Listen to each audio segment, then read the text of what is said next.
Welcome students. Given problem में हमें third proportional find करना होगा, जिसका तरीका मैं आपको ऑलरेडी बता चुका हूं। तो हम स्टार्ट करते हैं। सबसे पहले हम इससे से सपोज करेंगे कि हमारे पास जो थर्ड प्रोपोर्शनल है वो एक्स एक्सप्रेशन है। ठीक, इस तरह से हम लिखेंगे जी, let's say X be the required proportional, या रिक्वायर्ड जो हम कह सकते हैं टर्म। तो अब इसमें बेसिकली बात ये होती है कि जिस वक्त हम ये बात कर रहे होते हैं कि हमारे पास जो गिवन एक्सप्रेशन है उसमें हम ये देख रहे हैं कि हमारे पास जो जो वेरिएबल शामिल है, जैसे हम ए बी को देख रहे हैं, तो हम इससे डिफरेंट जो एक्सप्रेशन जिसको हम सपोज करेंगे उससे डिफरेंट होना चाहिए। सी चूंकि इन दोनों में शामिल नहीं, मैं सी भी सपोज कर सकता था यहाँ पर, जिससे मैंने एक्स को सपोज किया कि ये रिक्वायर्ड टर्म्स, या इसको हम प्रोपोर्शनल भी कह सकते हैं। क्योंकि यहाँ प्रोपोर्शनल की बात हो रही है, थर्ड प्रोपोर्शनल की बात हो रही है, तो ये हम जानते हैं कि हम उसी को फाइंड करेंगे यहाँ पे। अब देखिए जी, जो थर्ड प्रोपोर्शनल की कंडीशन होती है कुछ इस तरह से होगी कि 75 into A power 4 B power 5, ठीक, ratio 15 A power 5 A power 7 B power 9 is equal to, या यहाँ पर हम प्रोपोर्शन का साइन भी यूज कर सकते हैं, इज इक्वल टू, फिर सेम इसी को हम रिपीट करेंगे जिस 15 into A power 7 B power 9,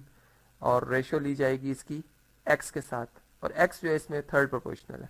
अब चूंकि प्रोपोर्शन है, और यहाँ पे हम जानते हैं कि लॉ ऑफ प्रोपोर्शन के मुताबिक जो प्रोडक्ट ऑफ मीन्स है और जो प्रोडक्ट ऑफ एक्सट्रीम्स है, ये आपस में इनका प्रोडक्ट क्या होता है जी, इक्वल होता है। तो यहाँ पर फिर हम इस तरह से लिखेंगे कि product of means is equal to product of extremes, और अब इनका प्रोडक्ट क्या बन रहा है जी, 15 ए पावर 7 बी पावर 9, फिर again 15 A power 7 B power 9, जबकि एक्सट्रीम्स में हमारे पास x है, और 75 ए पावर 4 बी पावर 5 आ रहा है। अब यहाँ पे मैं सिमेट्रिक प्रॉपर्टी को भी अप्लाई कर सकता हूँ। ये बात हम जानते हैं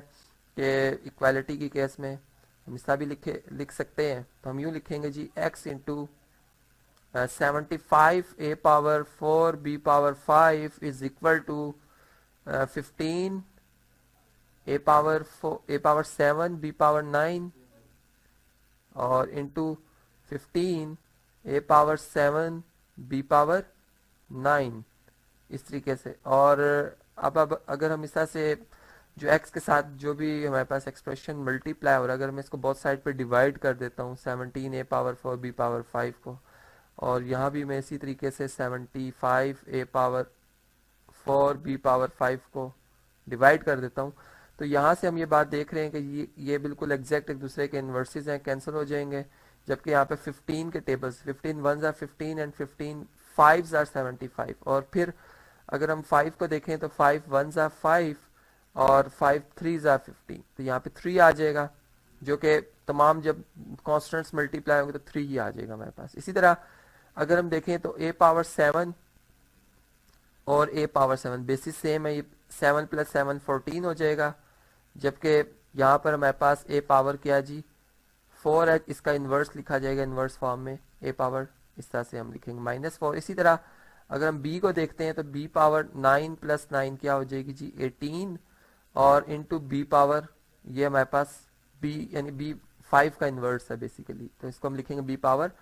-5। यहाँ पे आ जाएगा 3 ए पावर 14 डिफरेंस 4, ठीक है।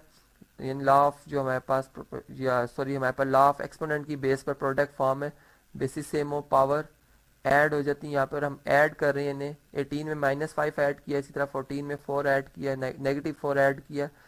यहाँ पर हमारे पास आ जाएगा जी 3 इंटू ए पावर 10,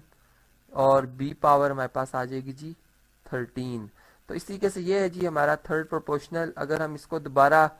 जो हमारे ऊपर जो प्रॉब्लम था, अगर उसमें x की इस वैल्यू को मैं सब्स्टिट्यूट कर लेता हूँ यहाँ पे, तो हम देखेंगे कि लेफ्ट साइड या इन दो जो हमारे पास फर्स्ट टू जो हमारे पास टर्म्स हैं और लास्ट जो 2 टर्म्स हैं, इन दोनों का अगर प्रोडक्ट लिया जाए, इन दोनों की अगर रेशियो ली जाए तो आपस में बराबर ही आएगी।